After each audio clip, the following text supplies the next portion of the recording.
ওই যে সেই আপনার প্রাইমারি স্কুলে ভিজিট করতে গিয়েছিলেন ইন্সপেক্টর, তারপরে প্রাইমারি না হাই স্কুল ভিজিট করতে গেছে, যায়া জিজ্ঞেস করছে ছেলেরা কি পড়ছো, বল ইতিহাস।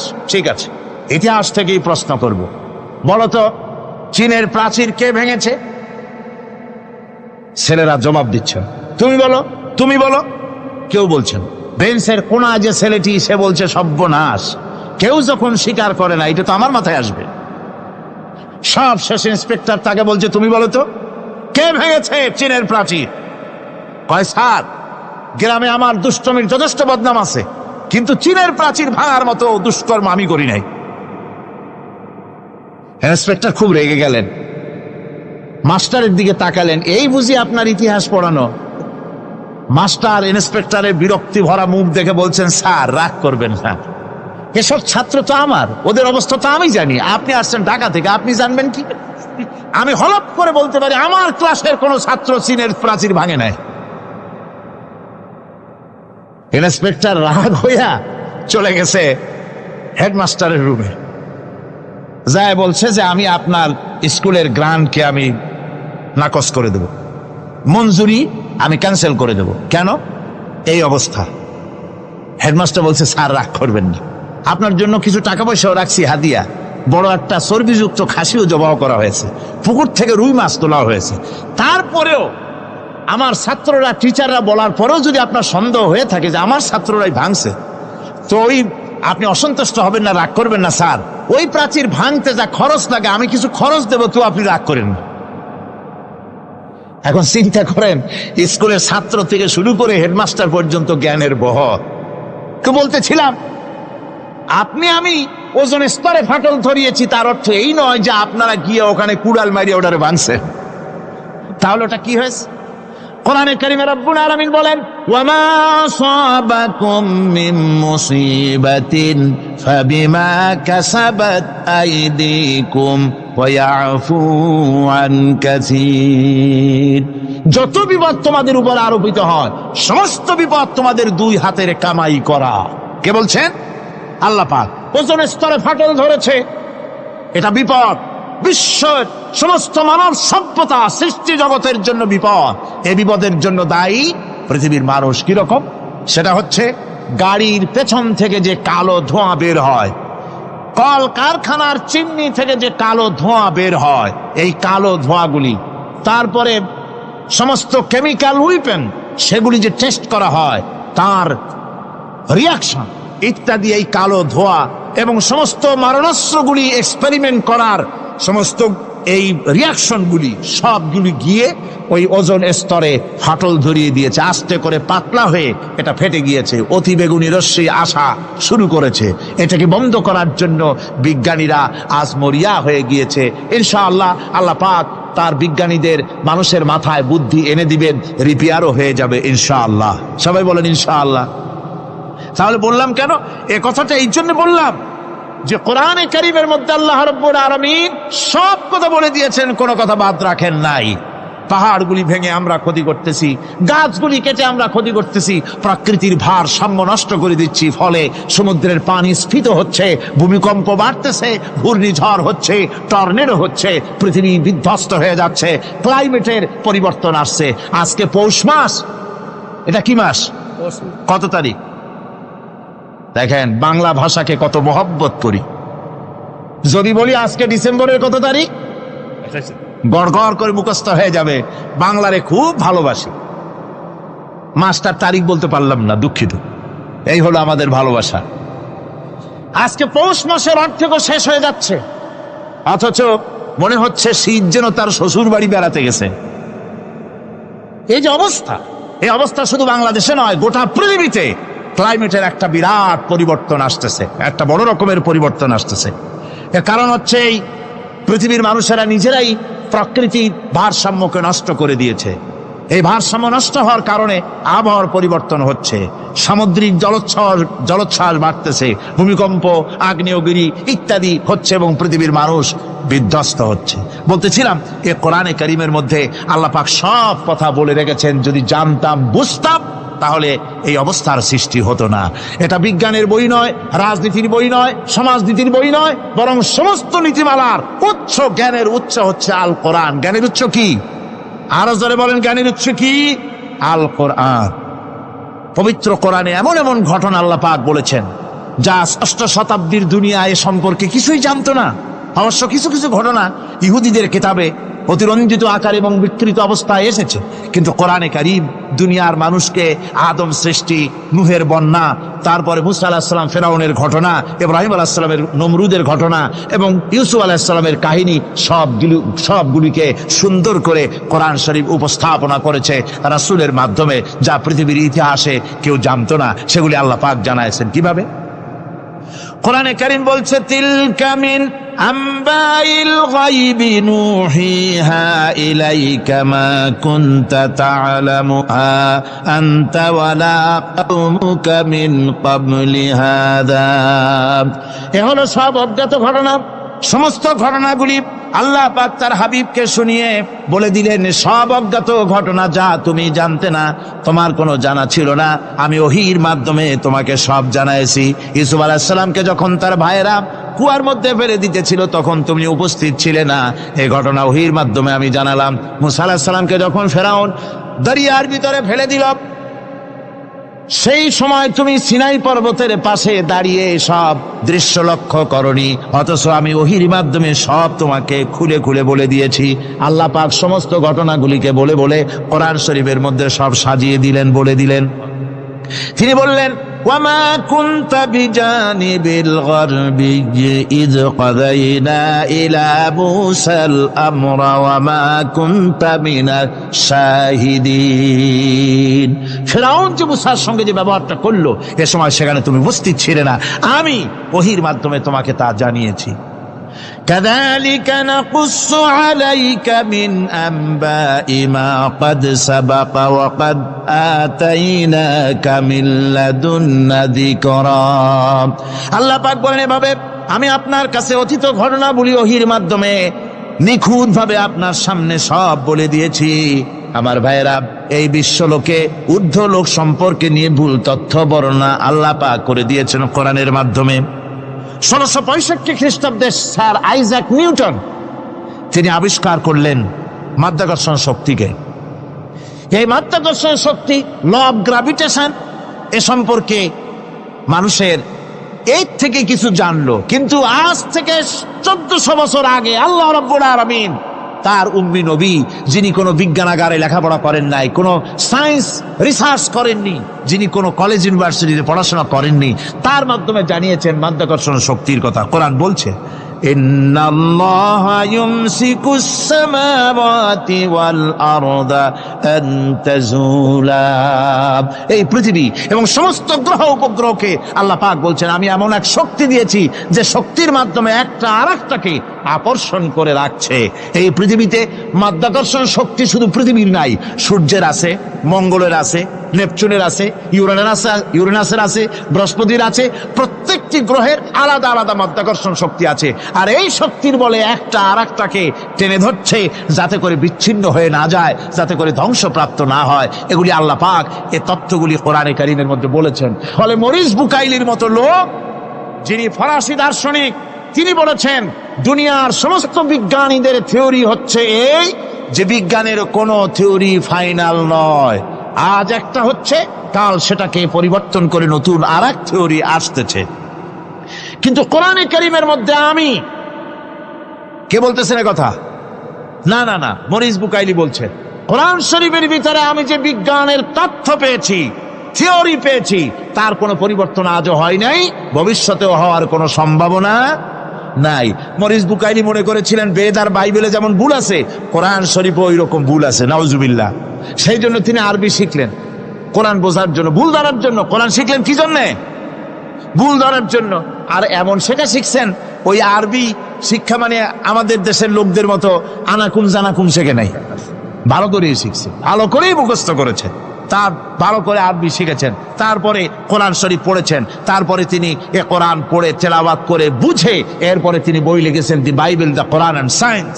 এই বইয়ের মধ্যে তিনি পরিষ্কার লিখেছেন, কোরআন পড়লাম, এর ভিতরে একটা নকতা দেওয়ার, একটা কলমের ফোঁটা দেওয়ার জায়গা কারো নাই। কোরআন নিঃসন্দেহে মহান স্রষ্টা আল্লাহ রাব্বুল আলামিনের মানুষের বানানো কিতাব এটা হতে পারে না। সুতরাং কোরআন শরীফের মধ্যে আল্লাহ পাক সব কথা বলে দিয়েছেন। বিজ্ঞানের সাথে কিন্তু কোরআনের সংঘর্ষ নাই। অনেকে মনে করে যে বিজ্ঞান আর কোরআন এর মধ্যে বিরাট সংঘর্ষ। না, বিরাট সংঘর্ষ নয়, দুই একটা পয়েন্টে সংঘর্ষ থাকতে পারে। অধিকাংশ ব্যাপারই বিজ্ঞান, আমি মনে করি বিজ্ঞানের আবিষ্কার যত বাড়বে কোরআন বোঝা মানুষের জন্য তত সহজ হবে। এটা আমার ধারণা, এটা আমার ধারণা। বিজ্ঞানের সাথে দুই একটা পয়েন্টের উপরে সংঘর্ষ আছে, যেমন চন্দ্র এবং সূর্য সম্পর্কে, সৌরজগৎ সম্পর্কে Copernicus, Kepler, Galileo, Newton, Einstein মহাশূন্য সম্পর্কে যে সব বক্তব্য রেখেছেন, সেসব বক্তব্যের সাথে কোরআন শরীফের কিছুটা বৈপরীত্য রয়েছে। যেমন কেউ বলেছেন সূর্য ঘোরে, পৃথিবী স্থির, কেউ বলে সূর্যের চতুর্দিকে পৃথিবী ঘোরে, কেউ কয় চন্দ্র ঘোরে, কেউ কয় আমরা কি আর বসে থাকি, আমরাও ঘুরি। কিন্তু আসলে ঘোরেটাকে কে ঘোরে, এ ফয়সালা কে দেবে? কে দিবে বলুন তো? হ্যাঁ, ঠিক বলেছেন, আল্লাহই দিবেন, কারণ এগুলি সৃষ্টি করেছেন কে? এবার শুনুন, এই বিতর্কের মীমাংসা আল্লাহ পাক করছেন কোরআনে কারিমে বহু আগে। গ্যালিলিও, কেপলার, কোপারনিকাস এদের বলার অনেক আগে বিশ্বনবী জনাবে মুহাম্মদ রাসূলুল্লাহ সাল্লাল্লাহু আলাইহি ওয়াসাল্লাম তিনি বলে দিয়েছেন, আল্লাহর কথা তিনি বলেছেন, লাশ-শামসু ইয়ানবাগী লাহা আন তুদরিকাল কামারা ওয়ালাল লাইলু সাবিকুন নাহার ওয়া কুল্লুন ফি ফালাকিন ইয়াসবাহুন। প্রবল জ্ঞানী হইবে যাহারা, আপন মনেতে বুঝিবে তাহারা, রাত্রি পারে না আগে যাইবার দিনের স্থান করি অধিকার, চন্দ্র বাঁধে না সূর্যের গায়েতে, সূর্য পারে না চন্দ্রকে ধরিতে, যার যে স্থান বহাল রাখিয়া ভ্রমণ করিছে খোদাকে ডরিয়া। আল্লাহ রাব্বুল আলামিনকে ভয় করে সব ঘুরছে, চাঁদও ঘোরে, সূর্য ঘোরে, মঙ্গল ঘোরে, ইউরেনাস ঘোরে, বৃহস্পতি ঘোরে, পৃথিবীও ঘোরে, সব ঘুরছে তো ঘুরছেই, বন বন করে ঘুরছে একটা নির্দিষ্ট কক্ষপথে, আপন আপন কক্ষপথে ঘুরছে, যার ফলে অ্যাক্সিডেন্ট হয় না। সুবহানাল্লাহ, জোরে বলেন সুবহানাল্লাহ। নির্ধারিত কক্ষে ঘুরছে, নির্ধারিত কক্ষে ঘুরছে, এর কক্ষগুলি আল্লাহ পাক ঠিক করে দিয়েছেন, সেই কক্ষে ঘুরতেছে, একে অপরের পথ অতিক্রম করতেছে না। আবার ওই মহাশূন্যের ভেতরে রয়েছে black hole. Black hole, black hole কি? ব্ল্যাক হোল হচ্ছে একটা বিরাট অন্ধকার গহ্বর, একটা মৃত্যুকূপ। এত বড় বিরাট ব্ল্যাক হোল মহাশূন্যে আছে, বিজ্ঞানীরা হয়রান হয়ে গেছে, তার এত বড় শক্তি, সে শুধু তারা খায় না, কোন তারকা ঘুরতে ঘুরতে যদি তার কাছে এসে যায় তারাকে খেয়ে ফেলে।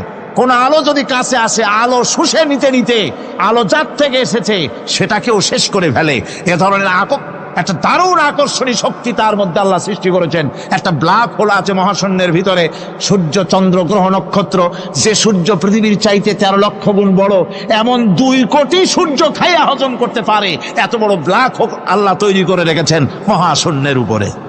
রয়েছে মিল্কি ওয়ে, রয়েছে গ্যালাক্সি, অন্তত 10,000 কোটি, 10 সহস্র কোটি তারকা দিয়ে সমৃদ্ধ গ্যালাক্সি মিল্কি ওয়ে, যেটা অন্ধকার রাত্রে, তারকা সজ্জিত রাতে উত্তর দক্ষিণ দিকে টানা একটা পথের মতো দেখা যায়। এটা হচ্ছে গ্যালাক্সি, এইটাকে বলা হয় মিল্কি ওয়ে, এটা হচ্ছে ছায়াপথ। অসংখ্য তারকা এর মধ্যে রয়েছে। কত বড় বড় তারকা, অনেক দূরে, তাই আমরা দেখি বিন্দু বিন্দু, আসলে কি বিন্দু না। কত বড় জানেন? বিজ্ঞানীরা বলেছেন দৈত্যের মতো বিরাট বিরাট তারকা আছে, যে সূর্য পৃথিবীর চাইতে 13 লক্ষ গুণ বড়। এরকমের সূর্যে অন্তত 3 কোটি সূর্য খাইয়া হজম করতে পারে, এরকম অসংখ্য তারকা মিল্কি ওয়ের ভিতরে আল্লাহ সৃষ্টি করেছেন।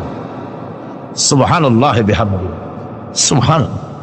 আর মানুষ লাফায়, 4 আঙ্গুল মানুষ খালি লাভ দেয়, মোষ কতগুলো রাখিয়া আনন্দে লাফা। কি শক্তি তোমার! মহাশূন্যের তুলনায় এই পৃথিবীর অবস্থান কি জানেন? এই জন্য যত বেশি পড়াশোনা করবেন মাথা নত হয়ে যাবে। কমিউনিস্ট হয় ছাগলেরা, বুদ্ধিমান কোনোদিন কমিউনিস্ট হয় না। কারা কমিউনিস্ট হয়? ছাগলগুলি, যাদের আকল নাই, তাদের জ্ঞান নাই, বুদ্ধি নাই, ওরাই কমিউনিস্ট হয়। কোন চিন্তাবিদ, কোন বিজ্ঞানী কমিউনিস্ট হয় না। মাথা নত হয়ে যায়, আল্লাহর এই সৃষ্টি দেখে পাগল হয়ে যায়। নিঃসন্দেহে আল্লাহ আছেন, নইলে পরে এগুলি হয় কি করে? আমি চিন্তা করে পাই না কমিউনিস্ট হয় কেমনে, কতখানি পাগল হইলে হয়। ছোট্ট একটা রুমাল দেখলে মনে করি কোন তাঁতি এটারে বানাইছে। একটা এই কি জানি কয় মাইক দেখলে মনে করি কেউ এটাকে বানাইছে। টেবিল দেখলে মনে করি কেউ বানাইছে। ফ্রিজ দেখলে মনে করি বানাইছে কেউ। একটা সুই দেখলে মনে করি কেউ এটাকে বানাইছে। আর এই বিশাল পৃথিবী, ওই বিশাল আকাশ, কমিউনিস্টরা কয় এমনি এমনি হইছে। আমার বন্ধুগণ, মাথা নত হয়ে আসবে চিন্তা করলে কি বিশাল সৃষ্টি আল্লাহ পাকের। এই ছায়াপথ, এই গ্যালাক্সি, এর তুলনায় পৃথিবীর অবস্থান কোথায়? পৃথিবীর অবস্থানটা হচ্ছে, আমার হাতে একটি কলম। এই কলমটা কাগজের উপরে আমি যদি এই নিপটা রাখি, কাগজের ভিতরে নিপে যতটুকুন জায়গা টাচ করবে, মহাশূন্য গ্যালাক্সি মিল্কি ওয়ে, আল্লাহর ওই মহাশূন্যের তুলনায় পৃথিবীর অবস্থান একটা কলমের নিপে যতটুকুন জায়গা নেয় এর থেকে বেশি নয়। এই যদি হয় পৃথিবী, তাহলে সেই পৃথিবীর মানুষ আপনি, আপনি কতটুকুন? সলিমুদ্দি বসিরুদ্দি খালি লাফা। আমার বন্ধুগণ, লাভ কি? লাভের চোটে বলে হ্যান করেঙ্গে ত্যান করেঙ্গে, লাঠি কে আন্দার মুগুর ভরেঙ্গে। কয়দিন পর শোনা যায় শীত হয়ে পড়ছে, কিছু নাই। সুতরাং আল্লাহ পাকের অসীম সৃষ্টি জগৎ, এর সঙ্গে বিজ্ঞানের সংঘর্ষ কম, দুই একটা পয়েন্টে আছে। বাকি সবগুলিতে বিজ্ঞানের আবিষ্কার যত বাড়তেছে, আল্লাহরে চেনা, সৃষ্টি জগৎকে জানা মানুষের জন্য তত সহজ হচ্ছে। আর রহমান আল্লামাল কোরআন, কোরআন শিখিয়েছেন আমাদেরকে। রহমান এমন নিয়ামত দিয়েছেন যার মধ্যে সব আছে।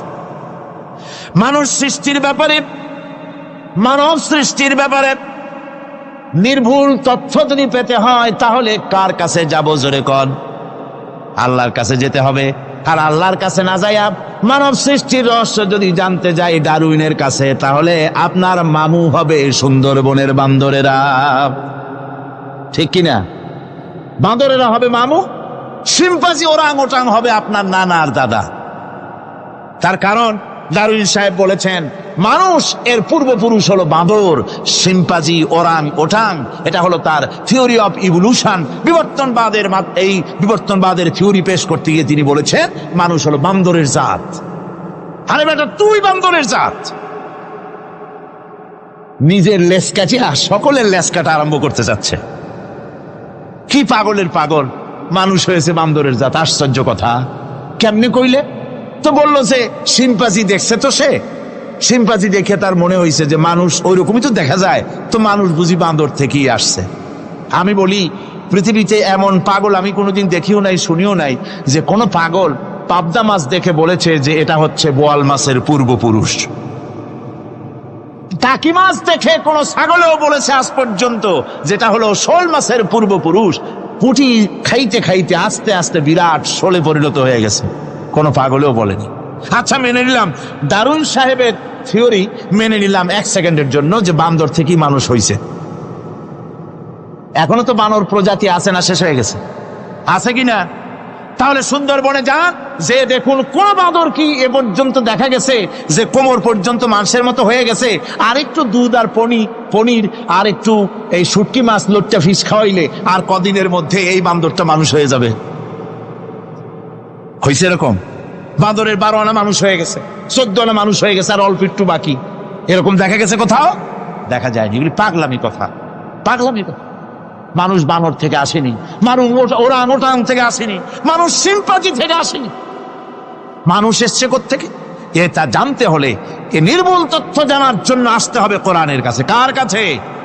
আল্লাহ রাব্বুল আলামিন তার হাবিবের মুখ থেকে মানব সৃষ্টি রহস্য তিনি উদ্ঘাটন করে দিয়েছেন। তিনি বলেছেন, দুনিয়াবাসীকে শুনিয়েছেন, ফালয়ানজুরিল ইনসানু মিম্মা খুলিক خلق من ماء دافق يخرج من بين الصلب والترائب। আল্লাহ পাক বলেন, মানুষ কি তার সৃষ্টি রহস্য দেখে না? কেমনে তাকে আমি সৃষ্টি করেছি?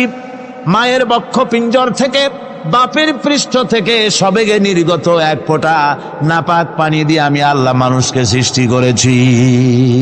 বান্দর থেকে নয়, ওরাংউটান থেকে নয়, সিম্পাজি থেকে নয়, মানুষের অরিজিন মানুষ। আদম থেকে তোমরা জন্মগ্রহণ করেছো, আদম এসেছে মাটি থেকে, তোমরা এসেছো আদম থেকে। সুবহানাল্লাহ ওয়া বিহামদি। এটাই হলো মানব সৃষ্টির রহস্যের কথা আল্লাহ পাক বলে দিয়েছেন। অন্যত্র আল্লাহ বলেন, ইন্না খালাকনাকুম মিন তুরাবিন সুম্মা মিন নুতফাতিন সুম্মা মিন আলাকাতিন সুম্মা মিন মুদগাহ। নিষ্প্রাণ মাটি থেকে তোমার উৎপত্তি হয়েছে, আর এই নিষ্প্রাণ মাটি দিয়ে তোমাকে তৈরি করা হয়েছে। এগুলি মাতৃগর্ভের ভিতরে গিয়া নাপাক পানি ফোঁটা জমাট রক্ত হয়েছে, গোশত হয়েছে, তারপরে মানুষের আকৃতি দিয়েছি, আর এরপরে বাচ্চার আকারে মায়ের পেট থেকে আমি আল্লাহ মানুষ করে তোমাকে বের করেছি। সুতরাং মানব সৃষ্টি রহস্যের কথা বিজ্ঞানের সাথে যেটা সাংঘর্ষিক হবে কোরআনের সাথে, আমরা সেটা মানতে পারি না। আমাদেরকে মানতে হবে মূল জ্ঞানের কিতাবটা। মূল জ্ঞানের কিতাব কোনটা? জোরে কম তো কোনটা? কোরআন। এখানে সব কথা আল্লামাল কোরআন। কোরআন শিখিয়ে মানুষকে আল্লাহ পাক সবচাইতে বড় দয়া করেছেন, এর থেকে বড় দয়া আর হয় না। কোরআন শিখিয়েছেন আমাদের, যার মধ্যে সমস্ত তথ্যের কথা আল্লাহ পাক বলেছেন।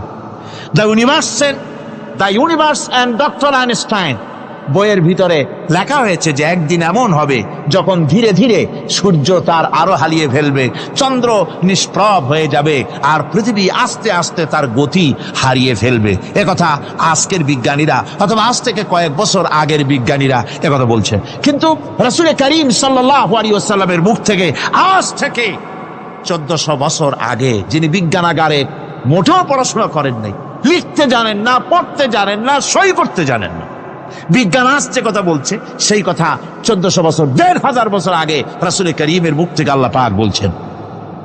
কোরআনে কারীম বলছে, ইয়াসআলু আইয়ানা ইয়াউমুল কিয়ামা ফাইদা বারিকাল বাসারু ওয়া খাসাফাল কামারু ওয়া জুমিআশ শামসু ওয়াল কামার। হে রাসূল, রাসূলের কাছে জিজ্ঞাসা করে কিয়ামত কবে হবে? আল্লাহ পাক বলেন, বলে দিন যেদিন চন্দ্র তার আলো হারিয়ে ফেলবে, যেদিন সূর্য তার আলো হারিয়ে ফেলবে, আর চন্দ্র আর সূর্য সব একাকার হয়ে যাবে। আজরা বলছে চাঁদে আলো থাকবে না, সূর্য আগের থেকে তার উত্তাপ এবং আলো স্তমিত হতেছে, এবং হতে হতে এমন এক পর্যায়ে আসবে যখন সূর্য আলো হারিয়ে ফেলবে। বিজ্ঞানীরা গত 4-5 বছর আগে এ বক্তব্য রেখেছেন, কিন্তু 1400 বছর আগে বিজ্ঞানের লালনাগারে লেখাপড়া না করে হুজুরের মুখ থেকে আল্লাহ কথা বলে দিয়েছেন। তাহলে বিজ্ঞানের আসল কিতাব কোনটা? জোরে বলেন কোনটা? আল্লাহ পাক আরো বলেন, ইজা শামসু কুবিরাত ওয়া ইযান নুজুমুন কাদারাত ওয়া ইযাল জিবালু সুজ্জিরাত। তারকাগুলি, সূর্যের আলো থাকবে না, নক্ষত্রগুলো স্থানচ্যুত হয়ে যাবে, কক্ষচ্যুত হয়ে যাবে, পাহাড়গুলিকে পরিচালিত করে দেওয়া হবে, কিছুই থাকবে না, সব শেষ হয়ে যাবে। বিজ্ঞানীরা আজ বলতেছে যে সব শেষ হয়ে যাবে, কিছুই থাকবে না, সব শেষ হবে। বিজ্ঞানীরা বলতেছেন, কোরআন অনেক আগে বলেছে, কুল্লু মান আলাইহা ফান ওয়া ইয়াবকা ওয়াজহু রাব্বিকা যুল জালালি ওয়াল ইকরাম। সব শেষ হয়ে যাবে, বিশ্বে যা কিছু আছে সব লয় হবে, ক্ষয় হবে, ধ্বংস হবে, কিচ্ছু থাকবে না, থাকবেন শুধু আল্লাহ সুবহানাহু ওয়া তাআলা। সুবহানাল্লাহ ওয়া বিহামদি। কোরআনে কারীম একথা বহু আগে আমাদেরকে জানিয়ে দিয়েছে। সুতরাং আসল জ্ঞানের কিতাবটাই হচ্ছে কোরআনে কারীম। এই কোরআনের কাছে আমরা যত যেতে পারবো, যত কোরআন বুঝতে পারবো, ততই আমাদের জন্য আমরা সমৃদ্ধ হতে পারবো, আমাদের উপর আল্লাহর রহমত আসবে, আমরা সমাজ চালাতে পারবো, আমরা দেশ চালাতে পারবো, আমরা দুনিয়ায় শান্তি পাবো, আমরা আখিরাতেও মুক্তি লাভ করতে পারবো। কোরআনে কারীম সমস্ত বিজ্ঞানের উৎস, দর্শনের উৎস।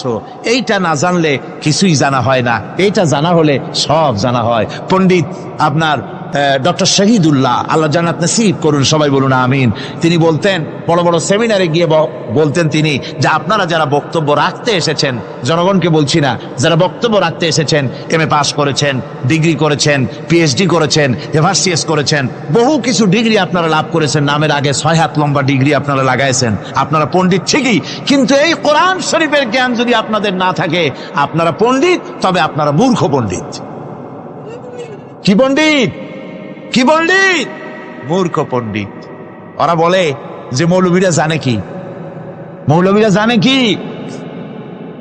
আরে ভাই, মৌলবীদের কাছে তো আসল জ্ঞান আছে, সুবহানাল্লাহ বিহামদি, এখানে সবটা আছে। আপনারা এখানে আসেন, এটা বিশ্বাস করলে আপনি সবটা পেয়ে যাবেন। কোরআন বিশ্বাস করতে পারলে, কোরআন জানতে পারলে আপনি সব জানবেন। কোরআনে কারীমের মধ্যে আল্লাহ পাক কত কথা বলেছেন, এর মধ্যে আছে আল্লাহ পাক বলেছেন, আফালা ইয়ানজুরুনা ইলাল ইবিলি কাইফা খুলিকাত। এই যে আমি উটগুলারে বানাইছি, কেমনে বানাইলাম তোমরা কি দেখছো? উট কেমনে বানিয়েছি? মুফাসসিরিনে কেরাম এর উপরে অনেক আলোচনা করেছেন। তারা বলেছেন যে উট মরুভূমির জাহাজ, তারপরে উটের পিঠে একটা চুট আছে, কোন কোন উটের পিঠে 2টা চুট আছে, মাঝখানে বসে একটারে হেলান দিয়ে আর একটা ধরে বসা যায়। আমি দেখছি 2টা চুটওয়ালা উট, আফ্রিকান উট আমি দেখেছি, যে চুট সুবহানাল্লাহ, দেখলে অবাক হয়ে যেতে হয় যে আল্লাহর কি কুদরত। উটের পৃষ্ঠে 2টা চুট, মাঝখানে আপনি বসবেন, পিছনেরটা একটা সোফা সেটের মতো, পিছনে হেলান দিলে, আর সামনে যখন সে মরাল সম চড়াই উত্তরাই পথ দিয়ে নামা ওঠা করবে, তখন আপনি যেন পড়ে না যান সেজন্য সামনেরটা বুকের সাথে জড়ায় ধরবেন। এরপরে কি সৃষ্টি আল্লাহর, সুবহানাল্লাহ বিহামদিহি। জিরাফগুলি দেখুন, জিরাফগুলি তার মাথা কত বড় উঁচা। লন্ডন জুতে জিরাফ দেখলাম, সে জিরাফের দেহ থেকে তার মাথাটা 22 ফিট উঁচা। মানে সে যদি নিচে দাঁড়ায়, 3 তলা বিল্ডিং এর ছাদের উপরে নাস্তা দিলে তো নিচে দাঁড়ায় খাইতে পারে, এই অবস্থা। সেই জিরাফে পানি খাবে কেমনে? মাথা হলো অত উঁচায়, পিছনের ঠ্যাং 2টা খাটো, সামনের ঠ্যাং 2টো উঁচা, এখন পানি খাবে কেমনে? ওই মাথা নামাইতে গেলে ঠ্যাং তো অনেক উঁচা। আল্লাহ পাক কেমন সুন্দর ব্যবস্থা করলেন, সামনের 2টা ঠ্যাং এভাবে সরায় দেওয়ার মতো। ও যখনই পানি খায় দেখলাম 2টা ঠ্যাং অনেক ছাড়ায় দেয়, 2 দিকে ঠ্যাং চলে যায়, তখন মাথাটা সহজে নিচে নামায় আসে, পানি খাইতে পারে। এই সুযোগগুলি আল্লাহ সুবহানাহু ওয়া তাআলা তিনি করে দিয়েছেন। ওমা কুন্না আনিল খালকি গাফিলিন, আমি আমার সৃষ্টি জগৎ সম্পর্কে অমনোযোগী নহি। সুবহানাল্লাহ বিহামদিহি। ভল্লুকগুলি কি বিরাট বিরাট একটা ভল্লুক, শ্বেত ভল্লুক দেখেছি, কৃষ্ণ ভল্লুক দেখেছি, মনে হয় যেন পায়ের তলায় হাফসুল করা, ঠিক জুতা পায়ের তলাটা তেমন দেখা যায়, ওই রকমের তলাটা, গায়ে একেবারে পশম। ওই বরফের দেশে থাকতো, সে শীত কষ্ট না পায়, সেই জন্য আল্লাহ একটা কম্বল ওর গায়ে জড়ায় দিয়েছে, অটোমেটিক কম্বল। সুবহানাল্লাহ বিহামদিহি। তো উট, আল্লাহ বলছেন উট কেমনে বানাইছি দেখছো? আফালা ইয়ানজুরুনা ইলাল ইবিলি কাইফা খুলিকাত, উট বানালাম কেমনে দেখেছিস? মানুষ অবাক হলো, আল্লাহ এত কথা ছুঁয়া উটের কথা বলছেন, কারণ নানান রকম মানুষ বলল। শেষ পর্যন্ত প্রাণীতত্ত্ববিদরা তারা আবিষ্কার করলেন মূল কারণটি। অনেক কারণ আছে আল্লাহ পাকে কথা বলার। উট তো মরুভূমির জাহাজ, তারপরে উট মানুষের অনেক উপকারে আসে, এ কথা বলা হয়েছে। প্রাণীতত্ত্ববিদরা খুঁজে খুঁজে তারা দেখতে পেয়েছে যে উটকে জবাহ করে দেখা গেছে, উট সমস্ত প্রাণী বাতাস থেকে অক্সিজেন যতটা গ্রহণ করে ততটা ছেড়ে যায়, যতটা গ্রহণ করে ততটা ছেড়ে যায়। একমাত্র প্রাণী উট যে যতটা অক্সিজেন গ্রহণ করে বাতাস থেকে সবটা ছাড়ে না, 2/3 ছেড়ে দেয়। 1/3 তার লাংসের পাশে রাখার জন্য আল্লাহ পাক একটা চেম্বার তৈরি করেছেন। ওই চেম্বারের ভিতরে 1/3 অক্সিজেন থেকে যায়, কারণ পানিও রেখে, তার পানি রাখার জন্য রিজার্ভ ট্যাঙ্কি আছে, ভেতরে একটা রিজার্ভ ট্যাঙ্কি আছে, অক্সিজেন রাখার একটা চেম্বার আছে। এগুলি কেন? এই জন্য যে মরুভূমির ভিতরে সাইমুম শিল্প গোষ্ঠী না, কিন্তু ঝোড়ো হাওয়া, মরুভূমির ভিতরে ঝোড়ো হাওয়া, এই ঝোড়ো হাওয়া যখন আরম্ভ হয়ে যায়, তখন মানুষ বাঁচতে পারে না, মানুষ টের পাইয়া সব বাড়িতে চলে যায়। মরুভূমিতে চড়ে বেড়ায় উট, সে যাবে কোথায়? ওর তো যাওয়ার জায়গা নাই। 7 দিন 8 দিন 1 সপ্তাহ 2 সপ্তাহ পর্যন্ত এই মরুভূমিতে ঝড় চলতে থাকে, বালুর ঝড়, কিচ্ছু দেখা যায় না। ওখানে দেখছিলেন বালুর পাহাড়, কালকে আজকে দেখবেন বালুর পাহাড় এখানে চলে আসছে। এইভাবে পাহাড় তৈরি হয়ে যায়, বালি উড়ায় নিয়ে যায় বাতাসে। এই বাতাসের ভিতরে বালু উঠতে থাকে সমানে, মানুষ প্রাণী কিছুই সেখানে শ্বাস করতে পারে না, বাঁচতে পারে না। উটের মতো প্রাণী যে মরুভূমিতে থাকে, ও বাঁচবে কি করে? আল্লাহ সুবহানাহু ওয়া তাআলা ওর লাংসের পাশে অক্সিজেন রাখার চেম্বার করে পানির ট্যাঙ্কি তৈরি করে দিয়ে রেখে এমন কায়দা করেছেন, ও যখনই টের পায় যে ঝড় শুরু হবে, সাথে সাথে ঠ্যাং দিয়া মুখ দিয়া গর্ত করে বালুর ভিতরে মাথা ঢুকাইয়া 1 সপ্তাহ 2 সপ্তাহ থাকতে পারবে মাটির তলে, অক্সিজেনের অভাব হবে না।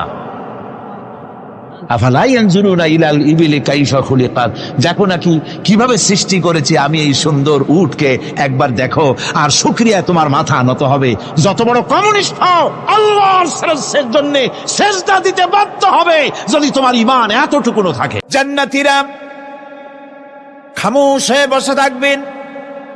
বিশ্বনবী মুহাম্মদ রাসূলুল্লাহ সাল্লাল্লাহু আলাইহি ওয়াসাল্লাম তখন বলবেন, হায় আল্লাহ রাব্বুল আলামিন, জান্নাতীরা আমার উম্মতেরা, তারা বুঝতেই পারে নাই তোমার কাছে যা বেশি আছে সেটা তারা বুঝতে পারে নাই। আয় আল্লাহ তাআলা, জান্নাতীরা সব নেয়ামত পেয়েছে ঠিক, কিন্তু যার জন্য আরামের ঘুমকে হারাম করে গভীর রাত্রে জেগে জেগে তাহাজ্জুদের নামাজ আদায় করে চোখের পানি ফেললো, যার জন্য জিহাদ করলো, যার আইন কায়েমের জন্য শহীদ হলো, যার জন্য মান ইজ্জত শেষ করলো, হিজরত করলো, কষ্ট করলো, রক্ত দিল, জীবন দিল, সেই আল্লাহকে তারা এখনো দেখতে পারে নাই। ওয়ালাদাইনা মাজিদ এর তাফসীরে বলা হয়েছে, আল্লাহর কাছে যেটা আসে তিনি দর্শন দিবেন। নবী করিম সাল্লাল্লাহু আলাইহি ওয়াসাল্লাম এই কথা যখন বলবেন যে আল্লাহকে আমাদের এই আমার জান্নাতীদের আল্লাহকে এখনো দেখা হয় নাই, যে আল্লাহর জন্য সব করলো তারে এখনো দেখা হলো না, আল্লাহ তাআলা তখন আপন কুদরতে তার সামনের সব পর্দাকে সরিয়ে দিবেন। সুবহানাল্লাহ। হাসরবাসীরা তখন আল্লাহ তাআলা কোরআনে কারিমে বলছেন, রব তাকিয়ে থাকবেন বান্দাদের দিকে, আর বান্দারা তাকিয়ে থাকবে রবের দিকে। সুবহানাল্লাহ।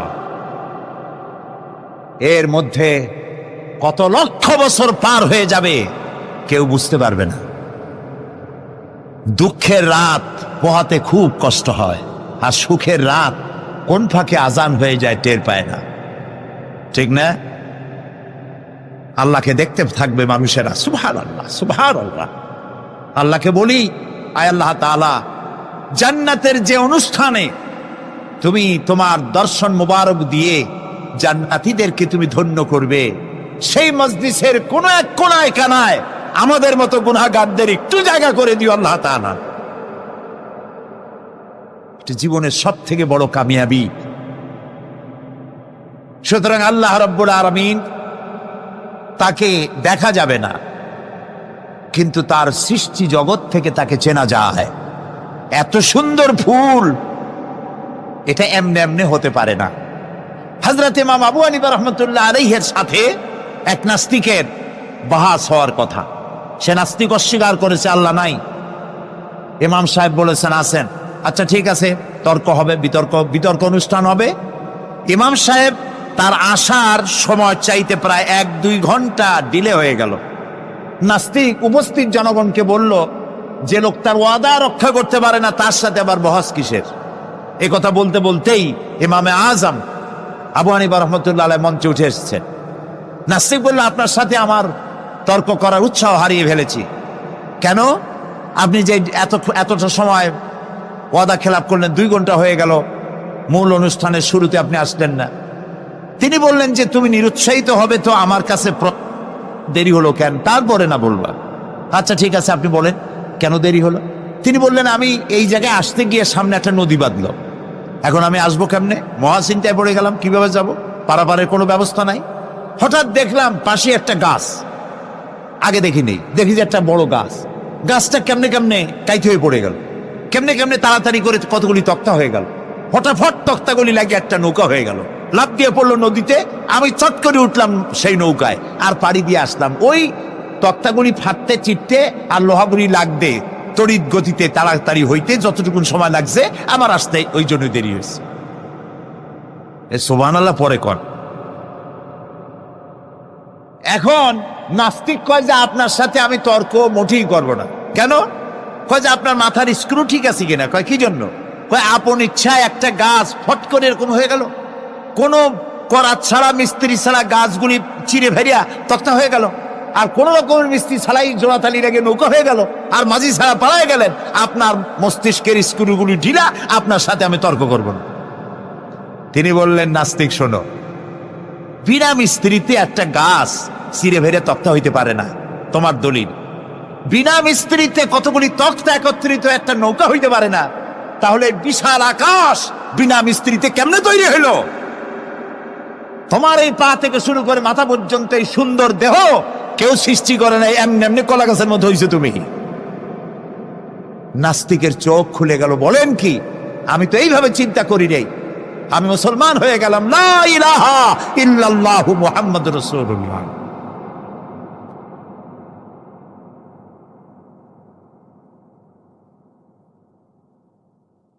আল্লাহ পাকের অস্তিত্বকে বোঝার জন্য তার সৃষ্টি জগৎ যথেষ্ট। সুবহানাল্লাহ বলেন।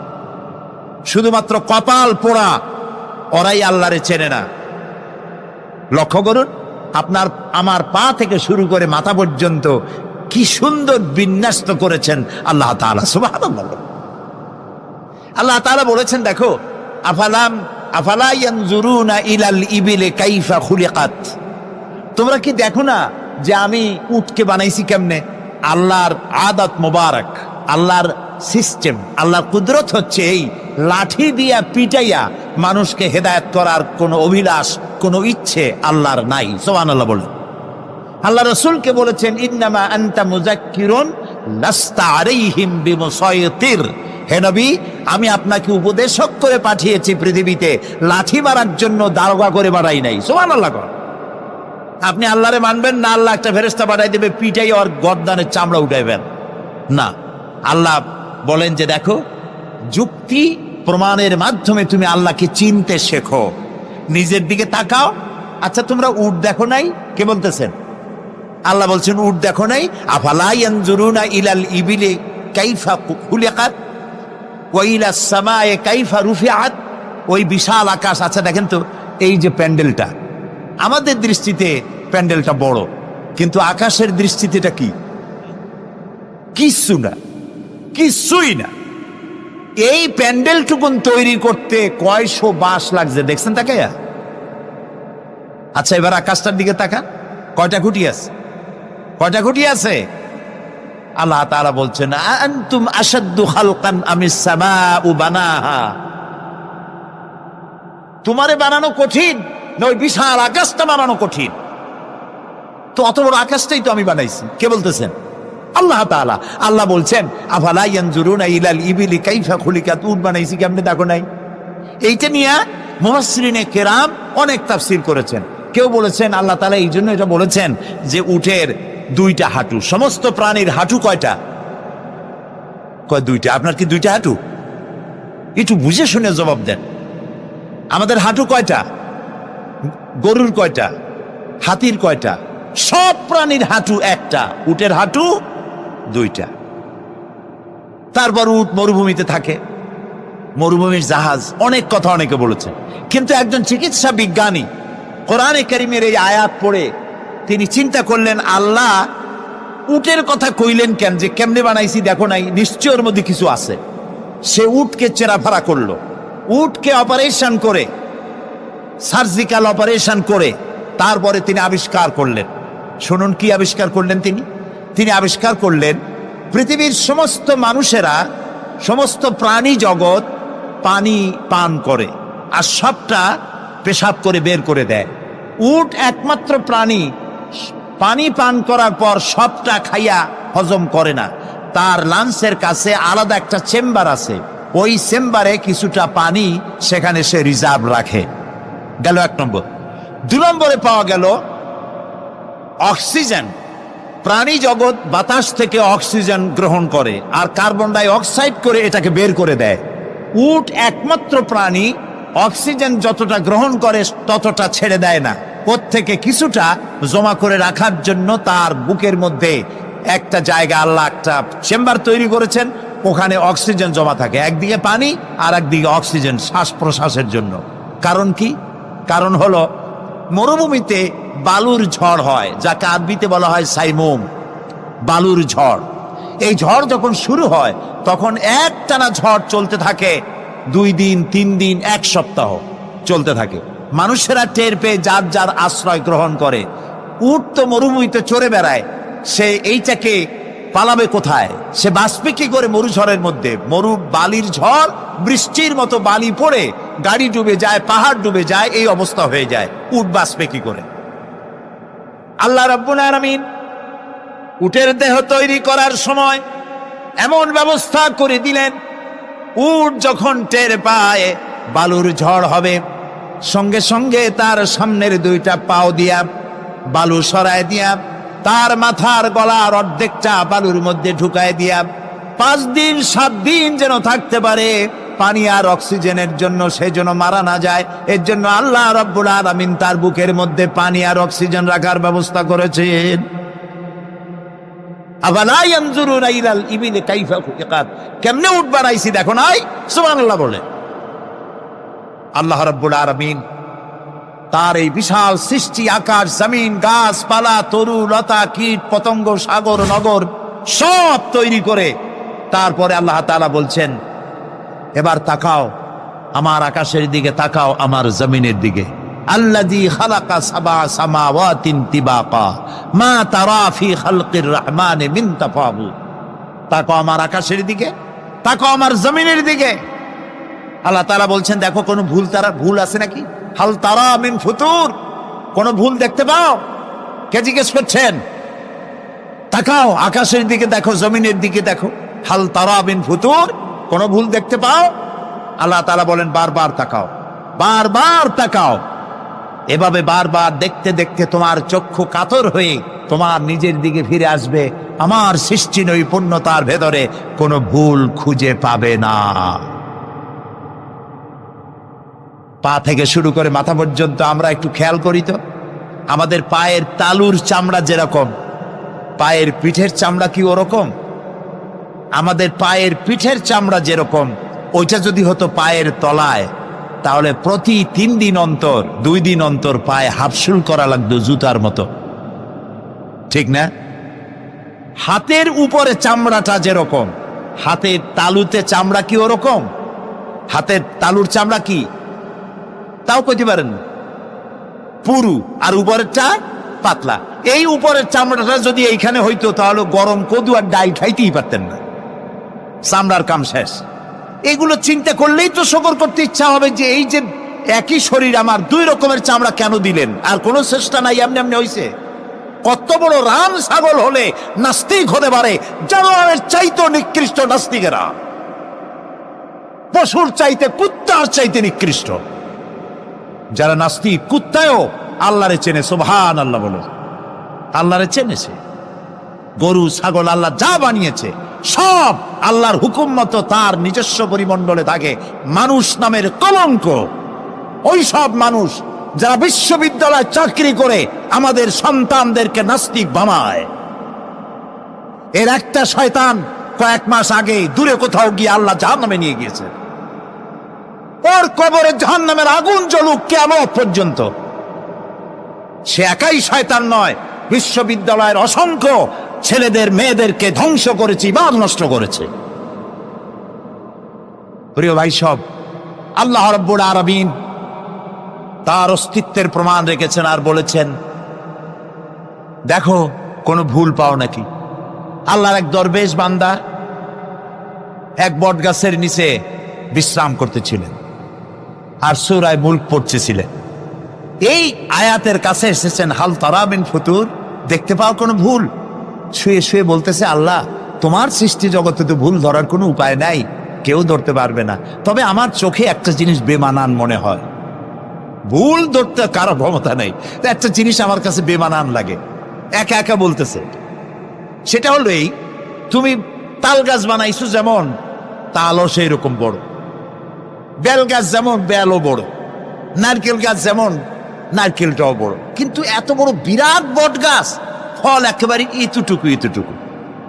এইটা একটু বেমানান লাগতেছে।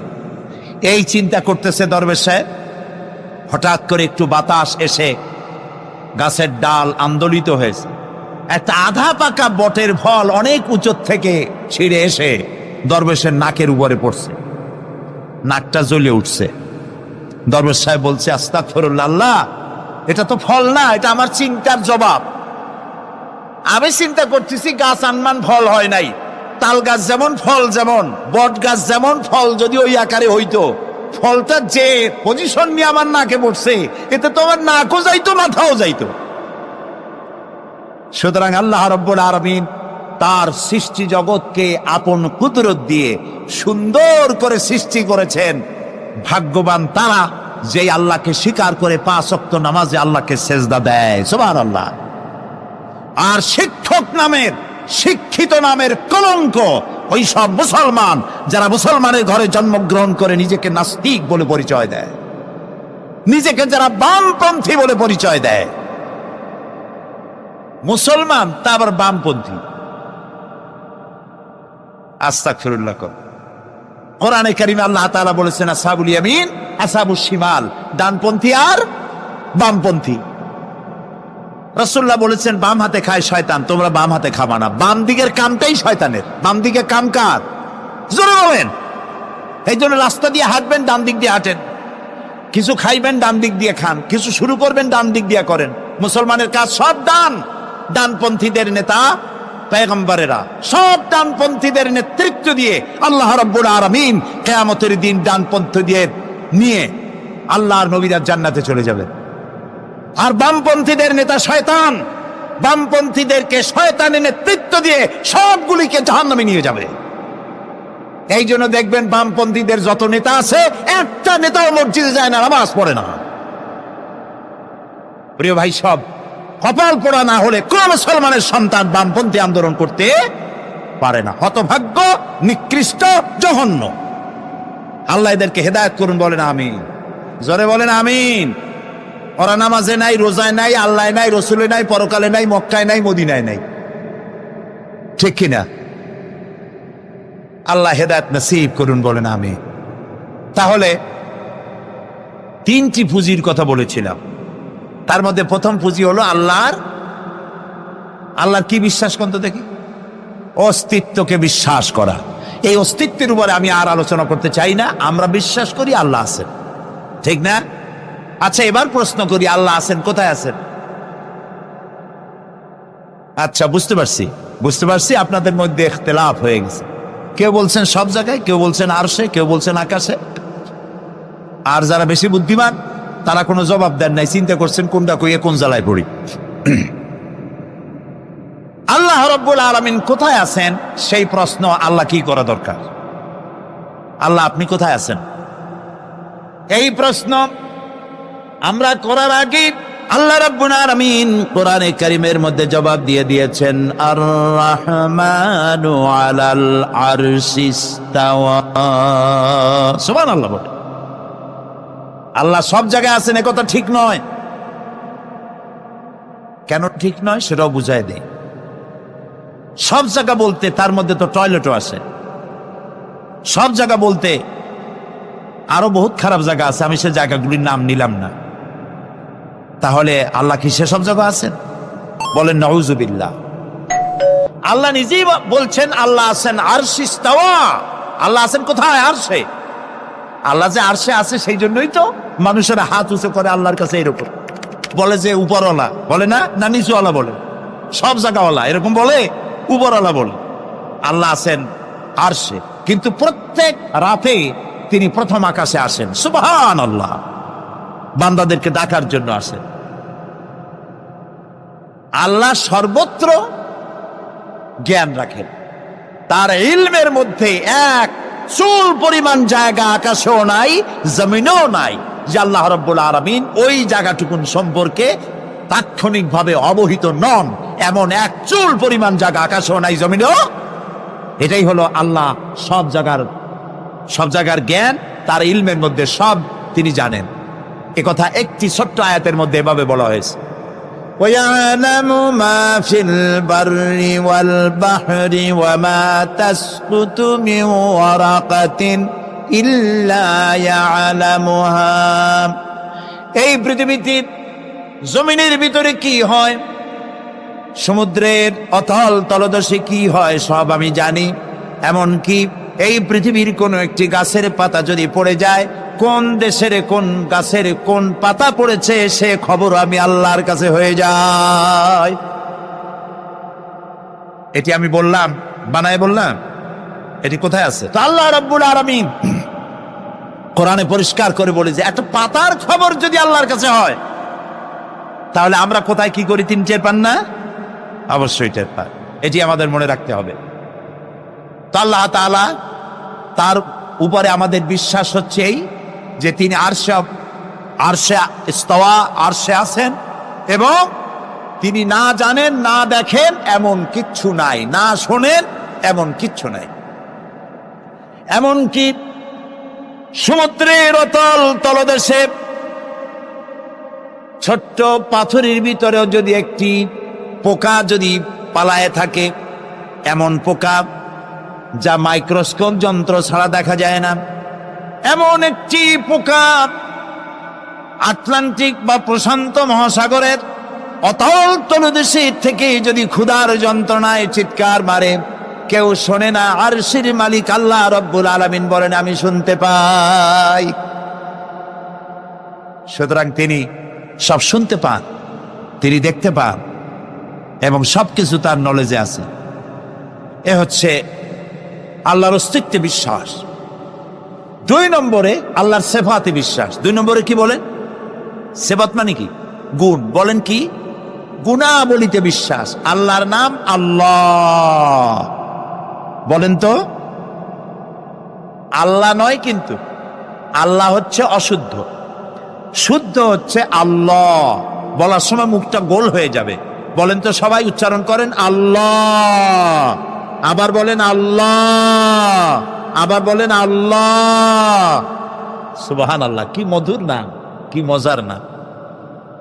কোন বান্দা যদি অন্তরের অন্তঃস্থল থেকে একবার যদি বলে আল্লাহ, আল্লাহ রাব্বুল আলামিন 70 বার সাড়া দিয়ে জিজ্ঞেস করেন বান্দা কি চাও, আমি শুনছি।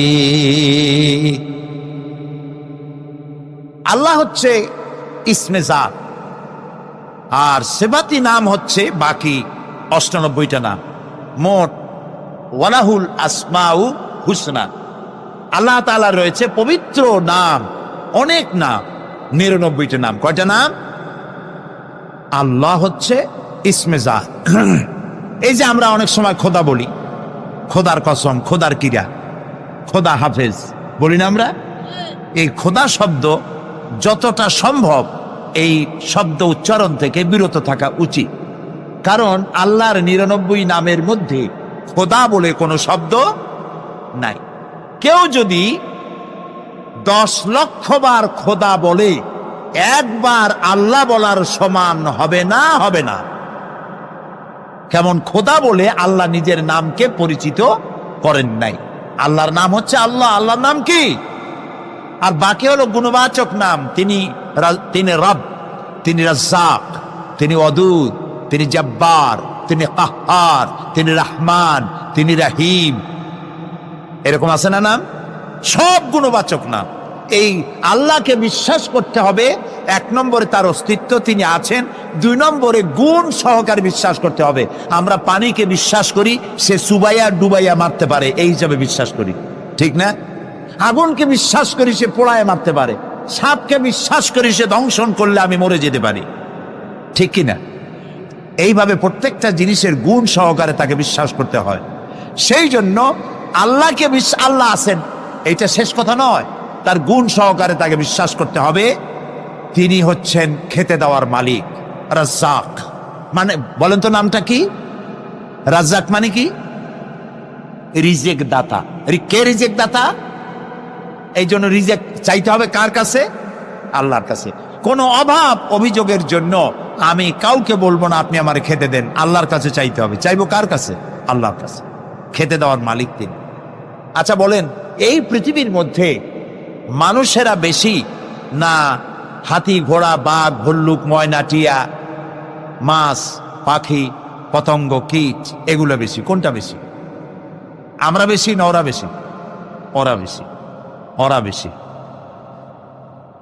এই যে অসংখ্য হাতি আছে পৃথিবীতে, হাতির পেট বড় না আমার পেট বড়? গন্ডারের পেট বড় না আপনার পেট বড়? কুমিরের পেট বড় না আপনার পেট বড়?